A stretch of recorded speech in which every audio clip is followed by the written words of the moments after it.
तो आज हम आपकी जो क्लास 10th है इसका साइंस सब्जेक्ट का आपका चैप्टर नंबर 5 डिस्कस करने जा रहे हैं, ठीक है। और जिसका नाम आपका दे रखा है केमिस्ट्री इन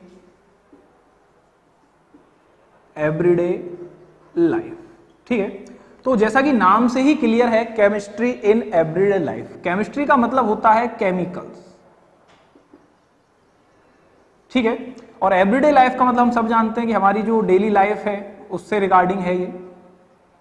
तो हमें इस चैप्टर में क्या पढ़ने हैं, ऐसे केमिकल्स की स्टडी करनी है जो हमारे डेली लाइफ में हमारी हेल्प करते हैं या जो हमारे काम में आते हैं, ठीक है। जैसे कौन कौन से ऐसे केमिकल हैं, अगर हम हमारे चारों ओर देखें तो बहुत सारे ऐसे केमिकल हमें देखने को मिलेंगे जो हमारी डेली लाइफ से रिलेटेड है। जैसे अगर हम बात करें स्वीटनर्स की, अगर हम बात करें स्वीटनर्स की, जो भी हमारे मीठे टेस्टी पदार्थ होते हैं उनमें मिठास के लिए हम क्या करते हैं, स्वीटनर्स का यूज करते हैं, ठीक है। स्वीटनर्स में दो तरह के होते हैं आपके, एक होते हैं नेचुरल स्वीटनर्स और एक होते हैं हमारे आर्टिफिशियल, ठीक है। तो एक ये हमारा क्या हो गया, केमिकल का एग्जांपल हो गया। और हम बात करें तो हमारे आते हैं एसिड्स, हम बात करें और आते हैं बेस, और हम बात करें तो इसके अलावा आते हैं कुछ अलग तरह के सॉल्ट्स, और बात करें इसके अलावा तो हम देखेंगे हमारे डेली लाइफ में जो हम सोप यूज करते हैं ये भी एक केमिकल है। इसके अलावा हमें मिलेंगे देखने को डिटर्जेंट्स, और भी कई सारे एग्जाम्पल हम ले सकते हैं केमिकल्स के जो हमारे डेली लाइफ में हमारी हेल्प करते हैं, ठीक है। तो इस चैप्टर में सबसे पहला जो टॉपिक हमें डिस्कस करना है उसका नाम है एसिड एंड बेस कंसेप्ट। क्या डिस्कस करना है हमें, एसिड बेस कंसेप्ट, ठीक है। तो हम बात करेंगे एसिड बेस के बारे में, एसिड एंड बेस। देखिए क्या होते हैं एसिड एंड बेस। हालांकि हमने प्रीवियस क्लासेस में पढ़ा है कि एसिड हम उन कंपाउंड्स को कहते हैं या ऐसे कंपाउंड्स होते हैं एसिड जो हमारे ब्लू लिटमस पेपर को रेड लिटमस पेपर में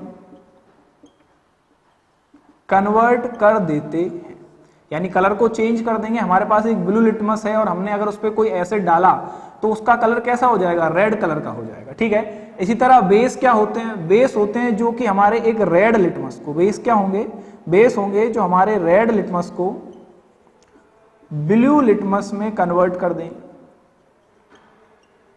ठीक है। ये क्या होंगे, जो रेड को क्या कर देंगे, ब्लू लिटमस में कन्वर्ट कर देंगे।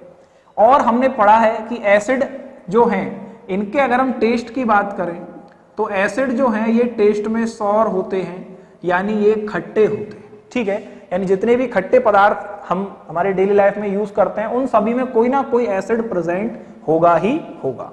इसी तरह अगर हम बात करें बेस की, तो बेस के अगर हम टेस्ट की बात करें तो बेस का जो टेस्ट होता है वो बिटर होता है, यानी कड़वा होता है, ठीक है। बेस जो है ये कड़वा टेस्ट देते हैं। लेकिन अगर हम इन सभी इंफॉर्मेशन की अगर हम बात करें जो हमने अभी तक प्रीवियस क्लासेस में कलेक्ट की है, ये सारी इंफॉर्मेशन एसिड और बेस को डिफाइन नहीं करती। ये केवल एसिड और बेस की प्रॉपर्टीज को शो करती है कि एसिड में क्या क्या प्रॉपर्टीज हो सकती हैं और बेस में क्या क्या प्रॉपर्टीज हो सकती हैं। आज के इस लेक्चर में हम एसिड बेस का जो रियल कंसेप्ट है उसको डिस्कस करेंगे, ठीक है। तो देखिए बात करते हैं कि सबसे पहले एसिड बेस कंसेप्ट के बारे में किसने बात की। सबसे पहले हम देखेंगे कि हमारा जो एसिड बेस कंसेप्ट है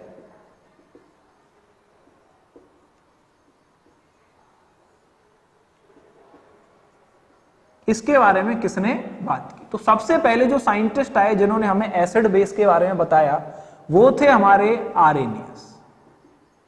आरेनियस एक साइंटिस्ट थे जिन्होंने हमें एसिड और बेस के बारे में बताया। इन्होंने सबसे पहले अपनी थ्योरी प्रपोज की जिसे हम आरेनियस थ्योरी के नाम से भी जानते हैं। अब इन्होंने क्या कहा अपनी थ्योरी में एसिड और बेस के बारे में, देखिए इन्होंने कहा कि एसिड्स जो हैं वो ऐसे केमिकल कंपाउंड होंगे जिन्हें यदि हम वाटर में डिसॉल्व करें, एसिड जो है वो हमारे कुछ ऐसे कंपाउंड होंगे जिन्हें यदि हम वाटर के साथ ऐड करें या जिन्हें वाटर में डिसॉल्व करें तो जो सॉल्यूशन प्रिपेयर होगा उस सॉल्यूशन में हमें H+ आयन देखने को मिलेंगे। यानी ऐसे कंपाउंड जो अपने एक्वस सॉल्यूशन में, देखिए वाटर को ऐड करने के बाद जो भी सॉल्यूशन प्रिपेयर होता है उसे हम एक्वस सॉल्यूशन बोलते हैं, AQ से डिनोट करते हैं। तो ऐसे कंपाउंड जो अपने एक्वस सॉल्यूशन में H प्लस आयन डोनेट करें वो अकॉर्डिंग टू आरएनएस क्या होंगे, एसिड्स होंगे। क्या होंगे, एसिड्स। वापस से समझिए, आरएनएस ने क्या कहा, आरएनएस ने कहा कि एसिड वो सभी कंपाउंड होंगे जो वाटर में डालने पर या जिनका एक्वस सॉल्यूशन बनाने पर जो H प्लस आयन रिमूव करेंगे या H प्लस आयन डोनेट करेंगे। इसे हम हाइड्रोजन आयन भी बोलते हैं, इसे हम हाइड्रोजन आयन भी बोलते, ठीक है। और इन्होंने क्या कहा कि भाई बेस क्या होंगे, इन्होंने बेस के बारे में बताया कि बेस क्या होते हैं। तो इन्होंने कहा कि बेस ऐसे कंपाउंड होंगे जो कि वाटर में ऐड करने पर, जिन्हें जब हम वाटर में ऐड करेंगे यानी वाटर में ऐड करके अगेन क्या बनाएंगे, हम उनका एक्वस सॉल्यूशन बनाएंगे। तो जिन्हें हम अगर वाटर में ऐड करें, जिनका एक्वस सॉल्यूशन बनाएं, तो वो एक्वस सॉल्यूशन जो होगा वो वाटर में ऐड होकर OH माइनस आयन डोनेट करेंगे। हमें OH माइनस आयन जो है वो हमें सॉल्यूशन में देखने को मिलेगा। सॉल्यूशन कैसा, वाटर सॉल्यूशन, यानी हमें वाटर ऐड कर देना है, H2O में इनको डाल देना है। तो जो भी कंपाउंड हमारे OH माइनस आयन डोनेट करेंगे वो सभी क्या हो जाएंगे, अकॉर्डिंग टू आरएनएस वो सभी कंपाउंड हमारे क्या हो जाएंगे, बेस हो जाएंगे, ठीक है। आइए हम इनके एक एक एग्जाम्पल की बात करते हैं। क्या क्या एग्जाम्पल हैं एसिड के और बेस के आरएनएस के अकॉर्डिंग, देखिए। सबसे पहले हम एसिड का एग्जांपल लेंगे, एसिड से समझते हैं। हम ले लेते हैं HCl, ठीक है। अब ये HCl कंपाउंड जो है ये एसिड है या नहीं, कैसे चेक करेंगे, तो HCl जो होता है इसे हम बोलते हैं हाइड्रोक्लोरिक एसिड, इसे हम बोलते हैं हाइड्रोक्लोरिक एसिड। और इस कंपाउंड को जब मैं वाटर के अंदर ऐड करूंगा यानी इसका एक्वस सॉल्यूशन बनाऊंगा तो होगा क्या कि ये वाटर में ऐड होने पर अपने आयंस में डिसोशिएट होगा और दो आयन जनरेट करेगा, एक H प्लस आयन जनरेट करेगा और एक Cl माइनस आयन जनरेट करेगा, ठीक है। और वाटर में ऐड कर दिया तो H प्लस भी हमारा एक्वस हो गया और Cl माइनस भी हमारा एक एक्वस आयन हो गया। तो जैसा कि हम यहाँ देख पा रहे हैं हमें कौन सा आयन मिल रहा है, H प्लस आयन मिल रहा है जब HCl को वाटर में ऐड किया जा रहा है तब। तो हम कह देंगे कि HCl जो है ये हमारा एक एसिड है, ठीक है। हालांकि नाम में हमने दे रखा है हाइड्रोक्लोरिक एसिड, लेकिन फिर भी अगर हमें पता करना है एसिड है या नहीं तो अकॉर्डिंग टू आरएनएस क्या करेंगे, हम इसको वाटर में ऐड करेंगे और बनने वाले H प्लस को देखेंगे। तो जब H प्लस बनेगा तो हम कह देंगे कि ये क्या है, एक आरएनएस एसिड है, ठीक है। इसी तरह हम एक बेस का एग्जांपल लेते हैं, बेस को समझते हैं। जब हम बेस की बात करेंगे, जैसे हमने लिया, मान के चलिए हम ले लेते हैं NaOH, इसे बोला जाता है सोडियम हाइड्रोक्साइड, सोडियम हाइड्रोक्साइड, ठीक है। अब सोडियम हाइड्रोक्साइड को मैंने लिया और मैंने इसको वाटर के अंदर क्या किया, डिसॉल्व किया, यानी इसमें इसका वाटर सॉल्यूशन बनाया। तो जब मैं इसका वाटर सॉल्यूशन बनाऊंगा यानी कि इसको वाटर में ऐड करूंगा, एक्वा सॉल्यूशन प्रिपेयर करूंगा, तो देखने को क्या मिलेगा मुझे कि ये अपने आयंस में डिसोशिएट होगा और दो आयंस का फॉर्मेशन करेगा। एक होगा हमारा Na प्लस एक्वस आयन और एक होगा OH माइनस एक्वस आयन। और हम देख सकते हैं कि डिसोसिएशन के बाद हमें OH माइनस आयन देखने को मिल रहा है। अतः हम क्या कहेंगे, यहां से क्या कंक्लूजन निकलेगा कि NaOH जो है ये हमारा एक बेस है, और बेस कैसा, एक आरएनएस बेस है, ठीक है। इसी तरह और भी कई सारे एग्जाम्पल हैं, और एग्जाम्पल हम ले लेते हैं। एसिड का हम एक और एग्जाम्पल ले लेते हैं, मान के चलिए हमने ले लिया यहां से CH3COOH, इसे हम कहते हैं एसिटिक एसिड। हालांकि अभी तो हम इसके नाम में देख रहे हैं एसिड आ रहा है, लेकिन फिर भी अगर हमें इसका नाम नहीं पता, कोई हमें कंपाउंड दे दे और कहे कि बताइए एसिड है या बेस, तो हम क्या करेंगे, इस कंपाउंड को लेंगे और इसको वाटर के अंदर डिसॉल्व करेंगे। डिसॉल्व करने के बाद हम देखेंगे कि कौन कौन से आयंस का फॉर्मेशन होगा। तो यहां से हम देखेंगे कि हमें दो आयंस मिलेंगे, एक मिलेगा CH3COO माइनस आयन और एक हमें देखने को मिलेगा H प्लस आयन। यानी ये CH3COOH क्या हुआ, दो आयंस में डिसोशिएट हो गया। पहला है CH3COO माइनस और दूसरा है H प्लस, ठीक है। और H प्लस आयन जैसे ही हमें प्रोडक्ट में देखने को मिलेगा, हम क्या कह देंगे कि ये जो CH3COOH है ये हमारा एक एसिड है। और एसिड कौन सा? आर्सेनियस एसिड, ठीक है। इसी तरह अगर हम बेस की बात करें, बेस में हम एक और एग्जांपल लें तो देखिए बेस में हम दूसरा एग्जांपल ले सकते हैं NH4OH। NH4OH इसे बोला जाता है अमोनियम क्लोराइड। इसे हम क्या बोलते हैं? इसे बोला सॉरी नॉट अमोनियम क्लोराइड, इसे हम कहेंगे अमोनियम हाइड्रोक्साइड। इसका नाम होता है अमोनियम हाइड्रोक्साइड, ठीक है। तो जब हम अमोनियम हाइड्रोक्साइड को वाटर में ऐड करेंगे तो यहां से क्या होगा? अगेन ये क्या करेगा? अपने आयंस में डिसोशिएट हो जाएगा और डिसोशिएट होकर दो आयंस का फॉर्मेशन करेगा। एक बनाएगा NH4 प्लस और दूसरा आयन बनाएगा OH माइनस आयन। और अगेन हम इस OH माइनस आयन को देखकर क्या कहेंगे कि ये जो NH4OH हमें मिला है ये एक बेस है। और बेस कैसा? एक आर्सेनियस बेस है, ठीक है। तो यहां से आई होप आपको समझ में आया होगा कि आर्सेनियस ने एसिड बेस को किस तरह डिफाइन किया। तो ये आर्सेनियस थ्योरी थी हमारे सामने। अब हम आर्सेनियस थ्योरी के रिगार्डिंग कुछ एक और इंपॉर्टेंट फैक्ट्स की बात कर लेते हैं जो कई बार आपके एग्जाम में पूछा भी जाता है और हमें पता भी होना चाहिए, काफी इंपॉर्टेंट है इसको जानना। तो एक छोटा सा कंसेप्ट है जो हम आर्सेनियस एसिड बेस कंसेप्ट के साथ पढ़ते हैं।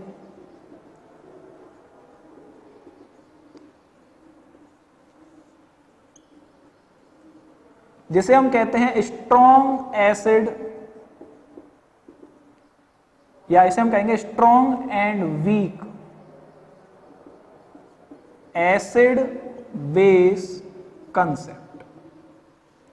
Strong and weak acid base concept, ठीक है।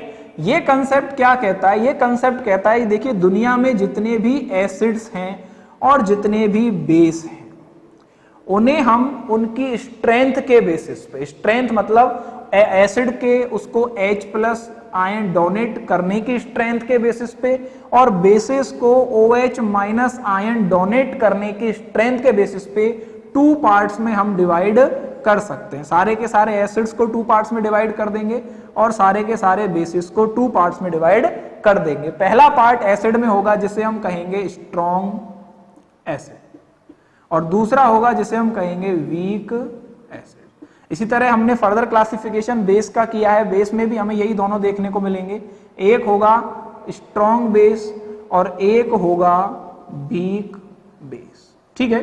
तो अब हम जानते हैं कि स्ट्रॉन्ग एसिड स्ट्रॉन्ग बेस क्या है, वीक एसिड वीक बेस क्या होते हैं, यानी कब हम एक एसिड को स्ट्रॉन्ग कहेंगे, कब हम एक एसिड को वीक कहेंगे। इसी तरह कब एक बेस को हम स्ट्रॉन्ग कहेंगे और कब एक बेस को हम वीक कहेंगे। अब हमें ये चीज समझनी है, तो इसको मैं आपको समझाता हूं, देखिए ध्यान से।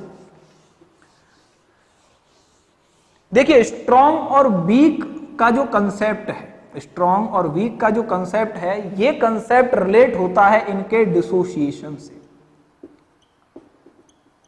ये रिलेट होता है इनके डिसोसिएशन से। डिसोसिएशन का मतलब क्या है? मान के चलिए मैं बात करता हूं, मैंने एक एसिड ले लिया जिसे मैं HA से रिप्रेजेंट कर रहा हूं। किससे? HA से। मैंने मान लिया ये क्या है, मेरे पास एक एसिड है जिसे मैंने HA से रिप्रेजेंट किया और इस HA के, इस एसिड के मैंने 100 मॉलिक्यूल लिए। कितने? 100 मॉलिक्यूल मैंने इसके ले लिए और मैंने इस 100 मॉलिक्यूल्स को क्या किया? वाटर में, वाटर हमारे पास काफी है, हमने एक्सेस में ले रखा है। मैंने इस एसिड को वाटर में एक्सेस में इन 100 मॉलिक्यूल्स को क्या किया? डिसॉल्व किया। और अगर इसको डिसॉल्व करने पर इसके डिसोसिएशन से 100 H प्लस आयन और 100 A माइनस आयन का जनरेशन हो, यानी कि क्या हुआ कि सारे के सारे HA मॉलिक्यूल जो थे 100 की 100 वो क्या किए? पूरे के पूरे डिसोशिएट हो गए अपने आयंस में। तो इस तरह का अगर डिसोसिएशन देखने को मिले जहां पे कि एसिड का सारा कंसंट्रेशन जो है वो उसके आयंस में डिसोशिएट हो गया है, यानी 100% अगर हमें डिसोसिएशन देखने को मिल रहा है तो हम क्या कहेंगे कि ये एसिड कैसा है? ये हमारा एक स्ट्रॉन्ग एसिड होगा। यानी क्या हुआ? 100% डिसोसिएशन हो गया, सारे के सारे HA मॉलिक्यूल जो हैं वो अपने आयंस में क्या हुए? डिसोशिएट हो गए, ठीक है। तो ये क्या हो जाएगा? हमारा स्ट्रॉन्ग एसिड हो जाएगा। अगर बात करते हैं हम वीक एसिड की, वीक एसिड के केस में क्या होगा? वीक एसिड को समझते हैं। देखिए वीक एसिड के केस में क्या होगा कि सारे के सारे एसिड मॉलिक्यूल्स जो हमने लिए हैं वो 100% डिसोसिएशन नहीं शो करेंगे, यानी उनका डिसोसिएशन 100% देखने को नहीं मिलेगा। हो सकता है हमें 2% डिसोसिएशन देखने को मिले, 3% देखने को मिले, 10% डिसोसिएशन देखने को मिले, लेकिन 100% डिसोसिएशन हमें कतई देखने को नहीं मिलेगा। यानी अगर हमने 100 HA मॉलिक्यूल लिए और उन्हें वाटर की एक्सेस में हमने क्या किया, डिसॉल्व किया, तो होगा क्या, प्रोडक्ट में हमें हो सकता है कि 10H+ आयंस मिल जाएं और 10A- आयन देखने को मिले और बाकी 90 HA molecule as it is हमें देखने को मिल जाएं। तो ऐसे केस में क्या हुआ कि एसिड जो है उसके जो मॉलिक्यूल्स हैं उनका 100% डिसोसिएशन नहीं हुआ है, तो हम कहेंगे कि ये जो एसिड है हमारा, ये कैसा होगा, ये हमारा एक वीक एसिड होगा। ठीक है, इसी तरह जब ये कंसेप्ट हम बेस पे लगाएंगे तो बेस में भी सेम चीज हमें देखने को मिलेगी। देखिए, बात करते हैं बेस की। हमने एक बेस लिया जिसे हम BOH से डिनोट कर रहे हैं। हम चेक करेंगे ये स्ट्रॉन्ग है या वीक। अगेन क्या कर रहे हैं, हम इसके 100 मॉलिक्यूल लेके चल रहे हैं और हम क्या कर रहे हैं, इन 100 मॉलिक्यूल्स को वाटर की एक्सेस डिसॉल्व कर रहे हैं। जब हम इन 100 मॉलिक्यूल्स को, बेस के इन BOH के 100 मॉलिक्यूल्स को जब हमने वाटर में डिसोशिएट किया और अगर डिसोशिएशन के बाद ये 100% डिसोशिएशन दिखाता है, यानी 100 B+ मॉलिक्यूल्स का फॉर्मेशन हो और 100 OH- आयंस का फॉर्मेशन हो, तो उस केस में क्या कहेंगे कि जितना हमने स्टार्टिंग में BOH लिया था वो पूरा का पूरा यानी 100% क्या हुआ, डिसोशिएट हो गया, अपने आयंस में टूट गया। और इस तरह का डिसोशिएशन जब भी कोई कंपाउंड शो करेगा या जब भी कोई बेस शो करेगा तो हम कहेंगे वह वीक जो बेस है वो कैसा है हमारा, वो बेस हमारा है एक स्ट्रॉन्ग बेस। ठीक है, अब बात करते हैं वीक बेस की। वीक बेस क्या होगा, वीक बेस के केस में देखिए वही अगेन जिस तरह हमने एसिड में पढ़ा, हम देखेंगे कि जो डिसोसिएशन है वो डिसोसिएशन हमारा 100% नहीं है, यानी जो भी हमारा बेस है उसका सारा का सारा जो मॉलिक्यूल है वो पूरी तरह से डिसोशिएट नहीं हो रहे हैं, अपने आयंस का फॉर्मेशन नहीं कर रहे हैं। ठीक है, तो यहां पर क्या होगा, मान के चलिए हमने BOH के अगेन 100 मॉलिक्यूल्स लिए और इसका डिसोशिएशन तो हुआ लेकिन डिसोशिएशन 100% नहीं हुआ। हम मान के चल रहे हैं 10B+ एंड 10OH- आयंस का फॉर्मेशन हुआ और 90 BOH मॉलिक्यूल ऐसे के ऐसे ही रखे रहे, तो क्या हुआ, क्या 100% डिसोसिएशन हुआ, नहीं। तो इस केस में क्या होगा, ये जो बेस है हमारा ये कैसा हो जाएगा, ये एक वीक बेस हो जाएगा। ठीक है, अब सवाल ये आता है कि सर हमको कैसे पता चलेगा कि कोई जो एसिड है या कोई बेस है वो स्ट्रॉन्ग है या वीक। तो देखिए इसके लिए क्या है, कुछ एक फिक्स एसिड हैं जिनको हमने चेक कर लिया है वाटर में डालकर, ठीक है, जो हमें पता है, जिनको आज हम जानते हैं कि वो सभी कैसे हैं, स्ट्रॉन्ग हैं, उनकी आपको उनको आपको नोट करा दिया जाएगा, और जो बेस हैं जो स्ट्रॉन्ग है उनको हम नोट करा देंगे। इसी तरह जो वीक एसिड और वीक बेस हैं उनको भी आपको नोट करा दिया जाएगा, जो आपको याद कर लेने हैं। ठीक है, बाकी अगर हमें रियल लाइफ में पता करना है स्ट्रॉन्ग है या वीक है तो उस केस में क्या करना पड़ेगा, उस केस में हमें डेफिनेटली अकॉर्डिंग टू आर्हेनियस उसको वाटर में ऐड करके देखना ही पड़ेगा और फिर हम चेक करेंगे कि डिसोसिएशन 100% हुआ है या नहीं। ठीक है, तो आज की क्लास में हमने एसिड बेस का पहला कंसेप्ट क्लियर किया जो था हमारा आर्हेनियस एसिड बेस कंसेप्ट। इसमें हमने एसिड्स के बारे में पढ़ा, बेस के बारे में पढ़ा, हमने एक्वस सॉल्यूशन क्या होता है वो देखा, डिसोसिएशन फैक्टर है, डिसोसिएशन 100% है नहीं है, उसके बेसिस पे हमने इनको कैटेगराइज किया, स्ट्रॉन्ग एसिड और वीक एसिड, या स्ट्रॉन्ग बेस और वीक बेस में कैटेगराइज कर दिया। नेक्स्ट क्लास में हम देखेंगे कि कौन कौन से एसिड स्ट्रॉन्ग एसिड होते हैं और कौन कौन से एसिड वीक एसिड होते हैं, इसी तरह कौन कौन से बेस हमारे स्ट्रॉन्ग बेस होंगे और कौन कौन से बेस वीक बेस होंगे। ठीक है, तो आज की क्लास के लिए इतना ही, थैंक यू।